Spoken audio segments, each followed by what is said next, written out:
Good morning, ministers again. Minister Coye, Minister of State in the Ministry of Finance. Of course, we know him as the money man. Honorable Jose Abelardo, Minister of Agriculture, Food Security and Enterprise. Honorable Dr. Osmond Martinez, Minister of State in the Ministry of Economic Transformation. And our Foreign Minister, Honorable Fonseca, and he also has foreign trade, culture, and immigration as responsibility. So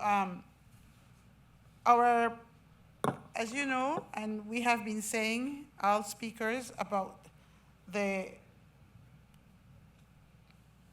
theme of this investment summit has been on our investment readiness and connectivity, competitiveness, and cross-border opportunities. Given the chaos that we have in the economy, in the global economy, with tariffs, disruptions in supply chains, and so forth. So we want to hear from your point of view, from your ministries, what are you doing, and what are the challenges, what are the opportunities? I remember very well that when the tariff the tariff issue was announced by President Trump, Honorable Christopher Coye said, "No, man, we can't cry over this. We must have opportunities. We have to seize the moment and see what we can do and turn it around." So I remember that very well, Minister, and I hope that you can give that perspective to the audience today. I would like to, very shortly, have some remarks. In a global economy reshaped by shifting trade dynamics and regional realignments, Belize stands out for its geographic and economic position. I think most speakers have talked about that. As regional integration deepens across CARICOM, Central America, and southeastern Mexico, the country is poised to leverage connectivity and competitiveness to drive investment. This high-level ministerial panel will explore Belize's current investment climate, sector priorities, and policy reforms aimed at reducing barriers and building investor confidence. I think that's very important. Discussions will center on how cross-border trade, infrastructure upgrades, and inter-ministerial coordination are positioning Belize as a key player in a regional value chain.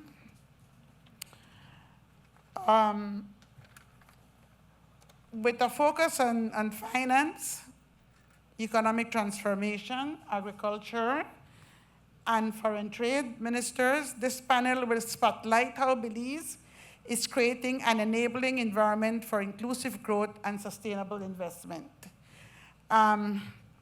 We have 45 minutes, and we'll try to do it as fast as possible. I have introduced the ministers that will partake, so I will jump right into asking my first question to Honorable Christopher Coye from the Ministry of Finance. Your first question, Minister, is what fiscal policies or financial instruments are being introduced to improve the investment climate and attract FDI? Hello?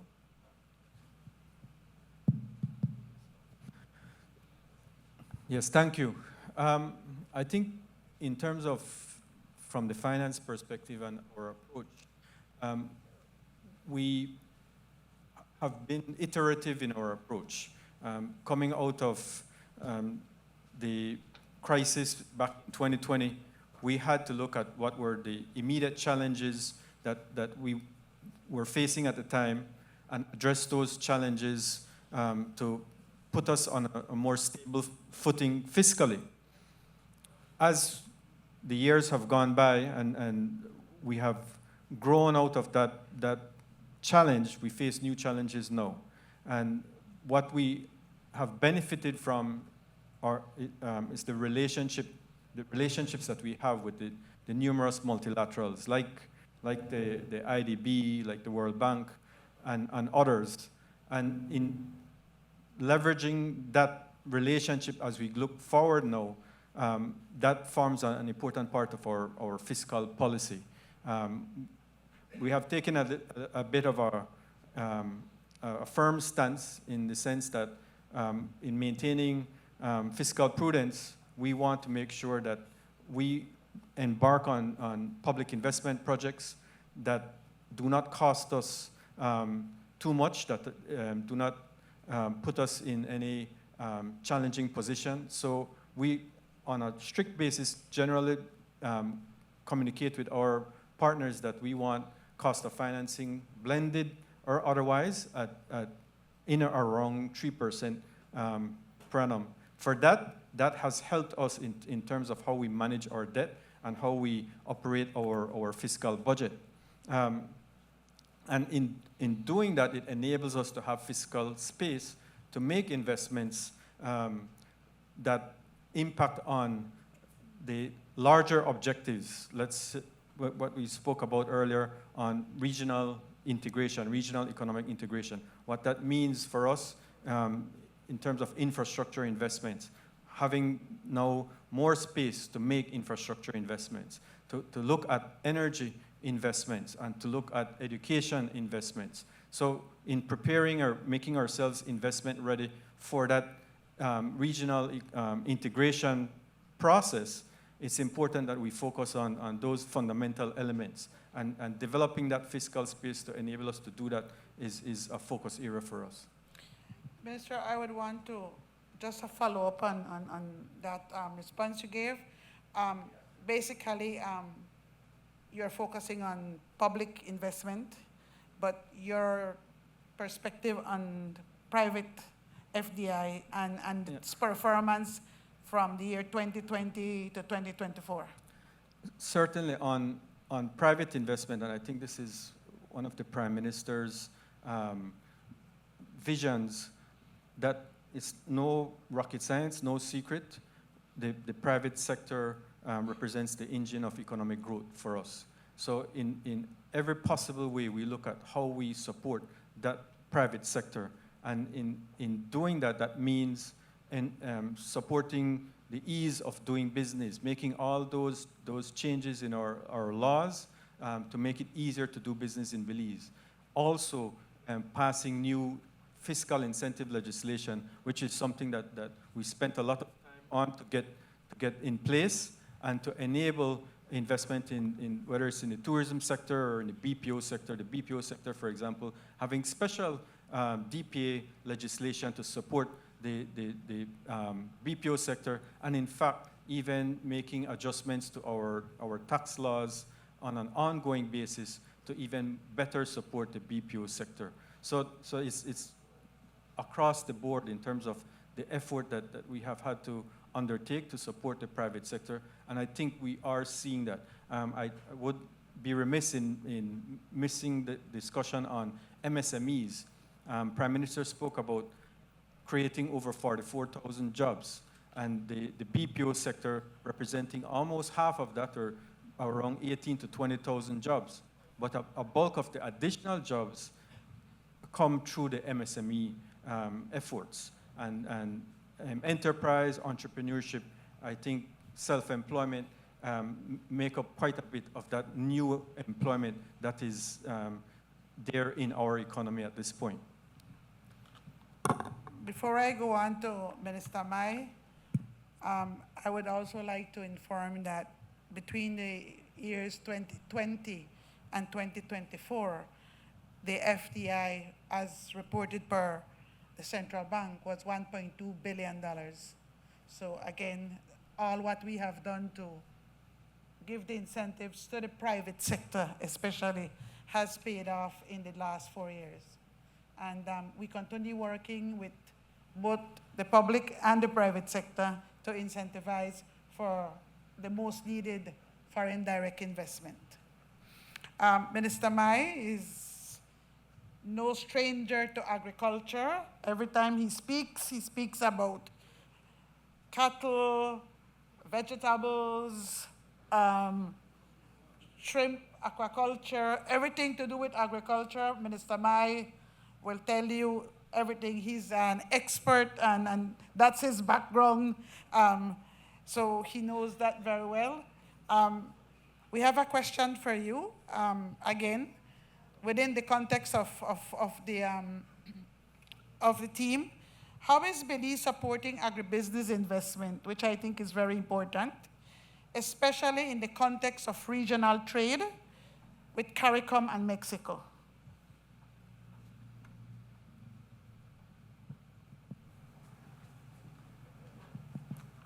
Testing.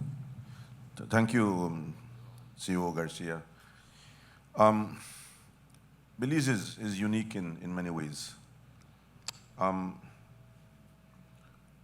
Our country's wealth is not based on gold mines, it's not based on diamonds, it's not based on large volumes of petrol. Belize's wealth is determined by two things: its land and its people. And having said that, Belize's foundation is based on two main pillars: agriculture and tourism. Belize has contributed a lot to the agribusiness sector. In the CARICOM region, Belize is signatory to CSME, which allows us preferential trade treatments to agriculture and also processed foods.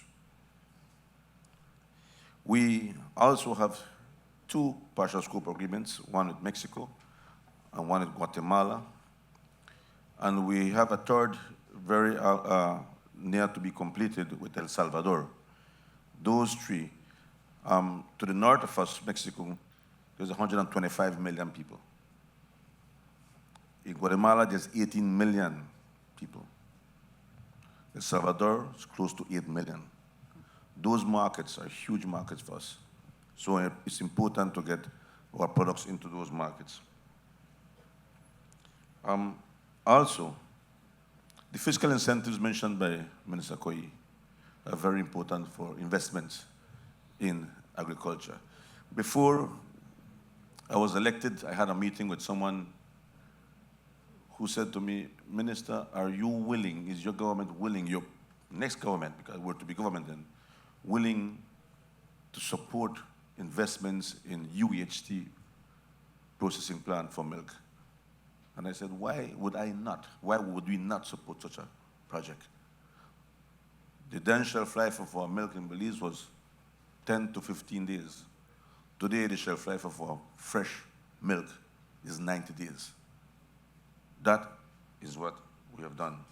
Our fiscal incentives have allowed the coconut industry to grow significantly. By end of December, we could be having close to 5 million fresh coconuts to export. And by the second quarter of next year, we'll be close to 30 million coconuts to be exported to the US and to Mexico. Again, the fiscal incentives have played a very critical role in getting this industry up and running. Again, with slaughtering facilities, we have invested significantly in poultry and slaughtering facilities, and we provide research and extension. Our research and extension and technical information, technical cooperation with Mexico has allowed our soybean industry to grow.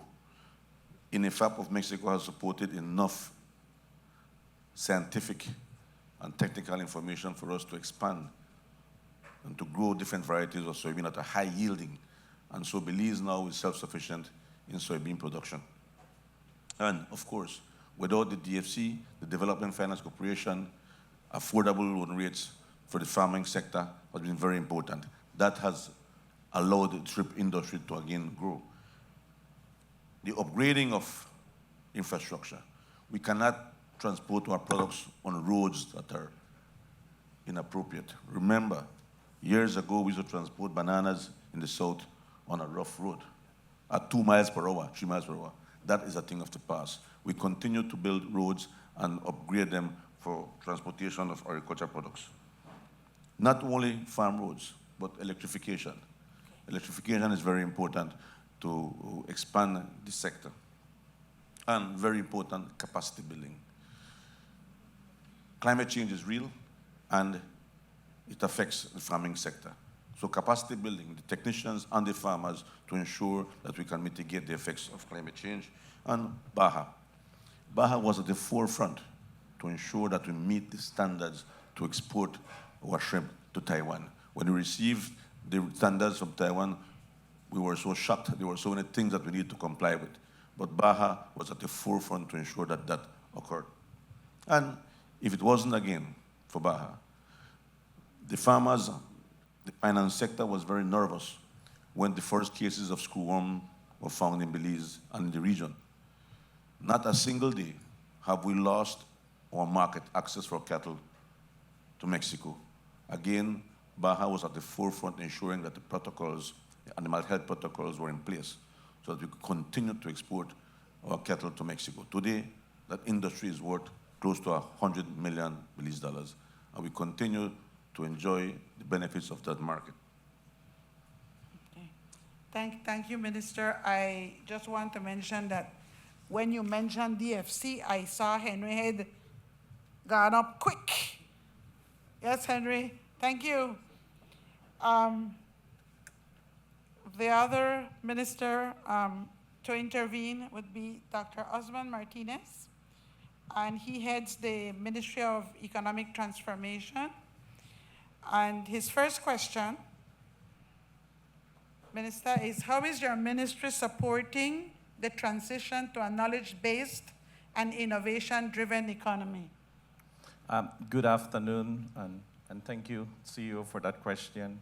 It's a pleasure to be here in this wonderful investment summit. The Ministry of Economic Transformation is responsible for the coordination of all local government's activities. It also works, is the focal ministry for all multilaterals and also the climate finance unit. Therefore, we have the privilege to work with all the line ministries and to understand their needs. Today, let's focus, for example, in the agriculture sector. For example, through the Resilient Rural Belize program, we have been able to not only support the Ministry of Agriculture within the MSMEs perspective, but we have also managed to do some research along with universities.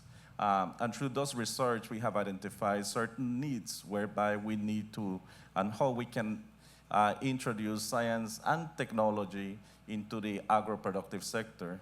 In addition, with the climate finance unit, we have managed, for example, to support MSMEs with irrigation systems, solar energy. Therefore, in terms of being more innovative, it's not only about being able to produce now, but we need the science and technology to be able to assist farmers with the huge challenges that they're having and the elephant in the room, which is climate change. In addition to climate change, there is an increase in the inputs to the farmers. And while it is hard for them to produce, very difficult for them to produce, then, and I'm focusing just on MSMEs at the moment, then they have another problem with marketing, okay? To market their product and to get it to the market. And therefore, you have brokers in between who are making the money while the farmers have the main challenge to produce, and many a times they would lose their products due to issues of climate change. But the ministry continues to work along with the Ministry of Agriculture and all the other line ministries, including health and education, and that's how we manage to mobilize and assist to mobilize finance. I will end by saying that the Ministry of Economic Development practically is married to the Ministry of Finance, so we are the ones who are always lobbying and trying to identify those funds in order to reduce the gaps and challenges that we have in science and technology, and of course, innovation. Thank you, Minister. I just want to add that definitely BELTRAIDE is always welcome, welcoming the training of our MSMEs, especially our farmers, that we know are very good farmers, up to the gate, but they do not understand the market and the business aspect of budgeting and investing and all of that. So we remain committed, I believe, ED Quiros, to train and to ensure that our MSMEs, including our farmers, are given the sensitization and the education of understanding the basics of economics, which is market and supply and demand, so that they can make money off their work. And I know that by a project that I work with IDB, I won't say how many years ago, on non-traditional products, that we had excellent farmers up to the gate. And after the gate, the problem started because of the not understanding markets, demand and supply, etc. So we need to ensure that our farmers and our small business people are very well in tune with what the market is and how it works. So having said that, we have now Honorable Francis Fonseca. Honorable Fonseca is the Minister for Foreign Affairs, Foreign Trade, Culture, and Immigration. Today we are going to cut off Culture and Immigration, Minister, and ask you to talk on foreign affairs and foreign trade. And your first question is, how are trade agreements and regional diplomacy opening new doors for Belizean products and services? Sure. Thank you very much, CEO, and good afternoon to everyone. I join my colleagues in commending everyone for the organization of this important investment summit, which brings together public and private sector to focus on national priorities to drive economic development. For us at the Ministry of Foreign Affairs and Foreign Trade, I think it starts with an understanding and appreciation that this is a national priority for our government. Economic development, driving economic development through trade and investment. So we have made it very, very clear to all of our diplomatic team across the world, all of our ambassadors and all those who serve in our missions across the world, that trade and investment, what we call economic diplomacy, must be at the center of their work and their efforts to represent Belize. So that, I think, is the starting point. We recently had our heads of mission meeting a few weeks ago at our headquarters in Belmopan, where we brought in all of our ambassadors from across the world. And we iterated and emphasized that point, that economic diplomacy has to be a central component of their agenda. Now, in terms of what we've been doing, I think there are practical examples that we can look at in terms of how we have used diplomacy and trade negotiations to advance Belize's economic interest. Sugar is a good example. Minister Mai is very familiar with this. Minister Martinez, Minister Coye, all of them know.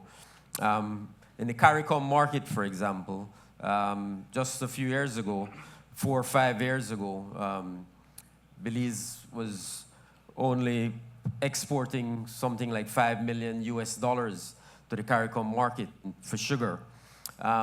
Just over the last 5 years, because of our efforts to work through COTED, the Council of Trade and Economic Development Ministers, and our efforts diplomatically as well as legally to challenge some of the restrictions that were in place, we have increased that export to CARICOM of sugar by 200%. So now we're getting something like $15 million exports of sugar to CARICOM. We talked earlier about the ECA, again with Taiwan, opening up that new market for shrimp. Again, that was a part of trade and diplomacy, working on that diligently and persistently, critically important. And that has allowed us to open up a market that's valued at over US $350 million annually. That's the value of shrimp exports to Taiwan annually. So it's a tremendously high value market, again, opened because of diplomatic and trade negotiations. And then the issue of cattle, which Minister Mai knows very well. He has been a driving force behind that issue. Again, there, we have seen tremendous development there, and improvement and expansion of our cattle exports to Mexico in particular. Because of our work as a government on trade and diplomacy and Ministry of Agriculture, to ensure that we can access these markets in Mexico. So there where we had 5 years ago, we were only exporting something like $400,000. Now that is close to $6 million, again, through the efforts of trade and diplomacy. So, to close off, really about our job really is to look at new markets, find new markets, work with the private sector to enter into those markets. There are always very difficult standards that you have to meet to enter these markets. We have to work together to enter these markets. Once we enter these markets, we also have to build capacity of our productive sector here in Belize, so we have to work with them to build that capacity. And then finally, how do we take advantage of what we've been talking about all morning, of these preferential markets, access market that we have in UK, in EU, in CARICOM, in Mexico, in Guatemala, very shortly in Salvador. How do we take advantage of those preferential markets? So I'll stop there for now. Thank you very much, Minister. I am very glad that, and I've seen this firsthand, that the Ministry of Foreign Affairs and Foreign Trade has now started to move more in foreign trade. If we remember about 2 or 3 years ago, Minister, we got the National Investment Policy and Strategy that spoke about economic diplomacy. And that's where we're going. That's where the world is going, trade. So it's very important that the Ministry of Foreign Affairs and Foreign Trade is aggressively helping all the other line ministries to ensure that our exports get out there. We have very few minutes, so I'll give you one last question, and I'll ask you to quickly answer or say your last words for the audience. Minister Coye, your question here was, how is the Ministry of Finance aligning national budgeting and public investment with Belize's economic diversification goals?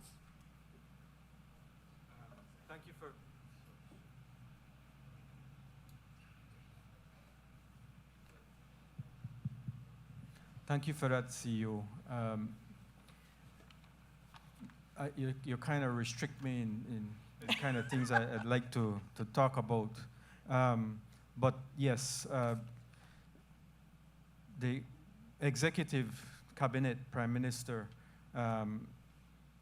determined the objectives, the priorities that we want to focus in on in our budget, both on a short and on a long-term process.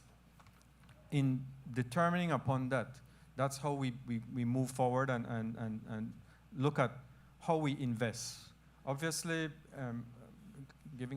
trying to give a quick explanation on our budget process. We have our recurrent side of our budget that deals with ordinary public services. But it's important for us to try and run a recurrent surplus, because it's that surplus that gives us the excess that we call Cap 2 expenditures, where we really make the difference in terms of the objectives that we want to achieve for our government and for our economy.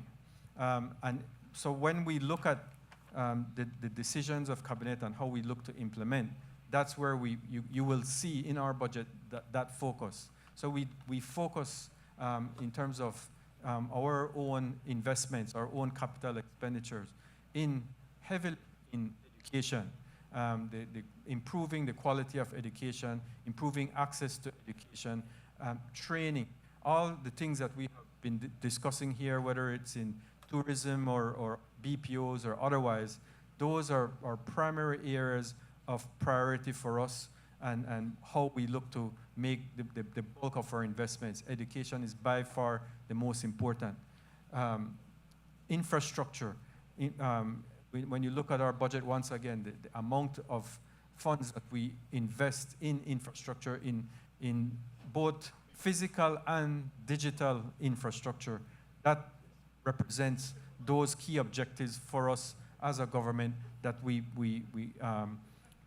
hone in on and make serious investments.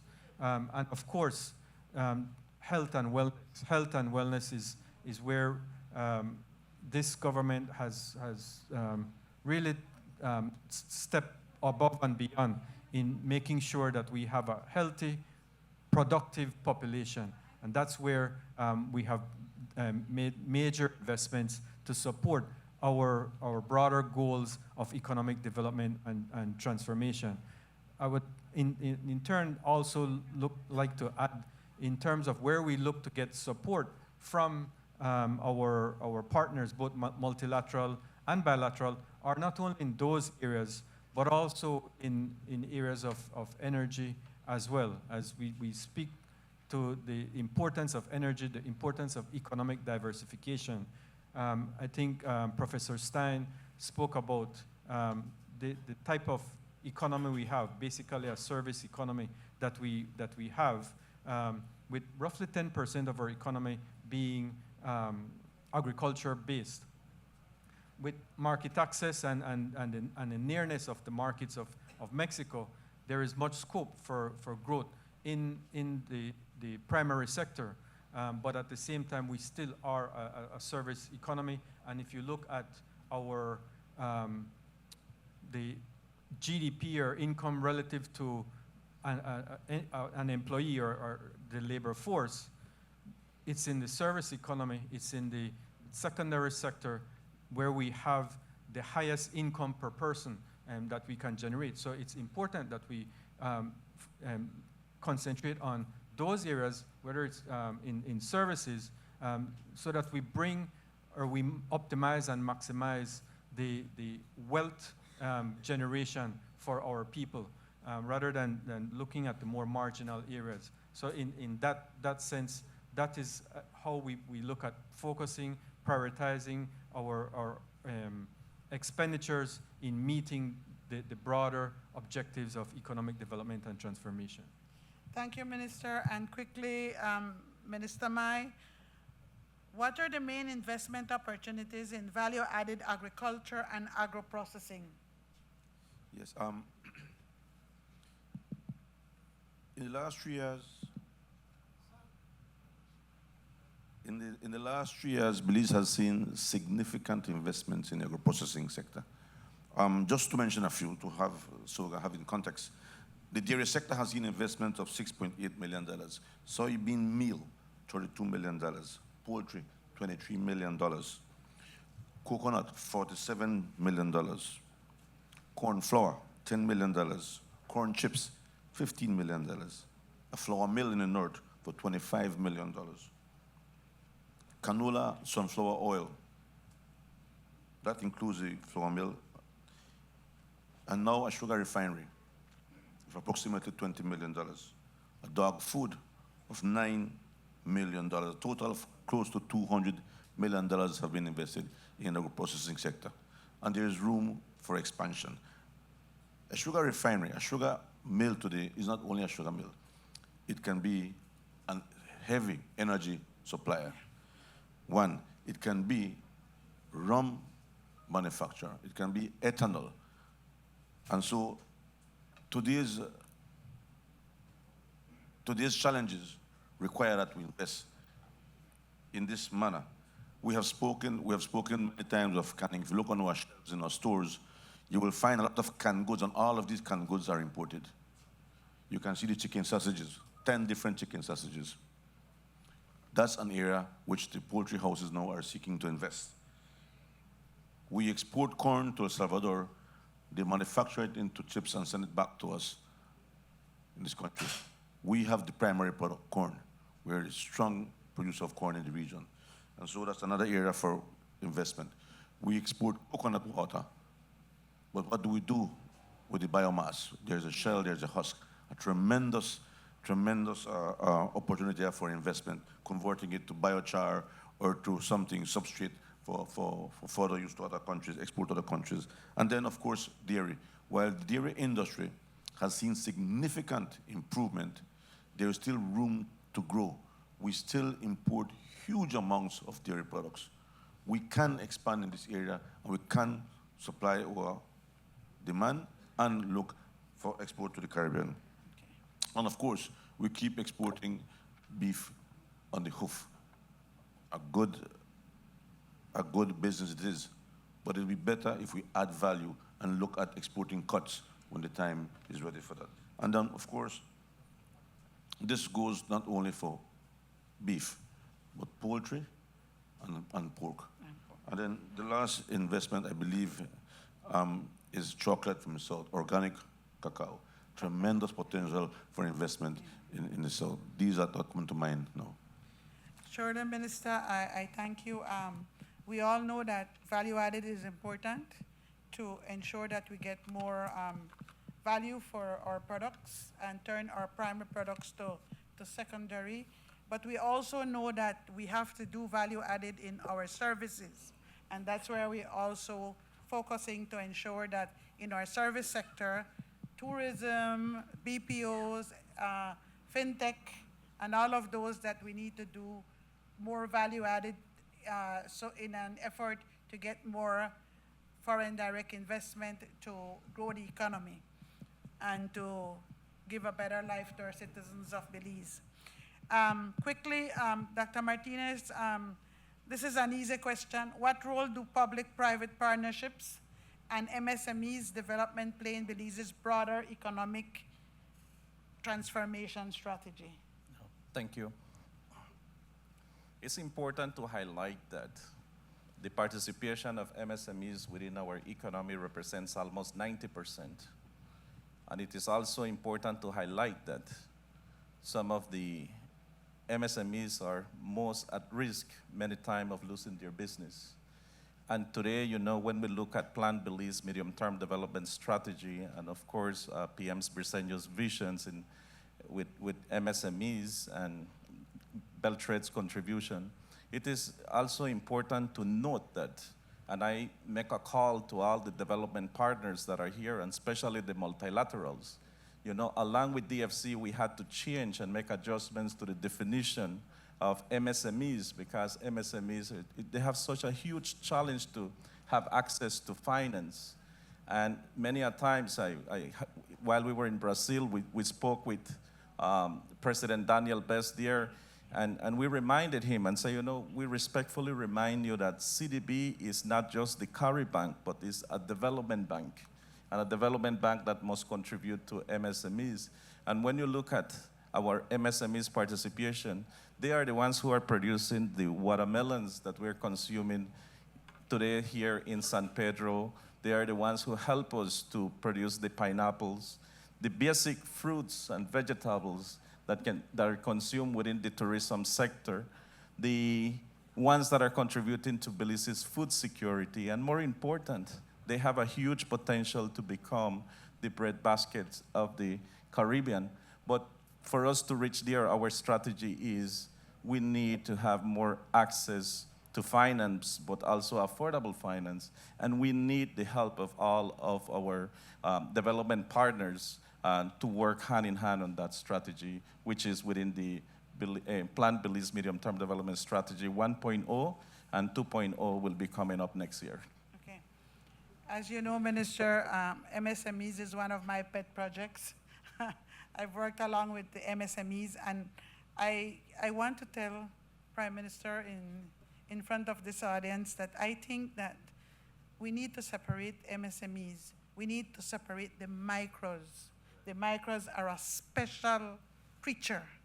And so to reach them, to get them formalized, to get them to understand why they need to formalize, and to get them to access more finance, we need to treat them differently. But that's another discussion for another day. But I think the micros are very important, and we need to treat them very importantly and very differently. Having said that, I have now Minister Fonseca. Your last question. What key trade facilitation reforms are being advanced under Belize's national trade policy? And how are these helping local businesses compete more effectively in global markets? Sure. Thank you, CEO. I'll try to answer you in 2 minutes because I see that people are hungry, Yes. restless and hungry. Thank you. I think it really starts with the vision, which is grounded in the national trade policy, as you mentioned. So the national trade policy, our government's medium-term development strategy, that provides the vision, the broad framework.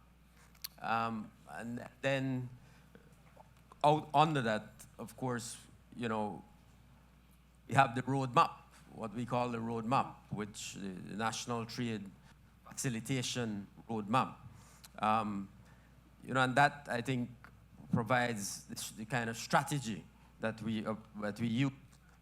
And then, as you know, very excitingly, we are working aggressively as a government on establishing the ESW, the electronic single window for trade. A one-stop digital shop where people can, custom brokers, everybody involved in this process, you know, people involved in trade can go to and get their licenses, their permits, their authorizations in this one-stop digital shop. So I think when all of those things come together, you have the vision, you have the strategy, and then you have the tool, which is the electronic single window. We can achieve great things. And we have very ambitious goals and targets. We want to reduce the trade cost by 20%. We want to reduce trade time by 30%. So these are very ambitious goals that we've set as a government for ourselves, but we believe they are quite achievable.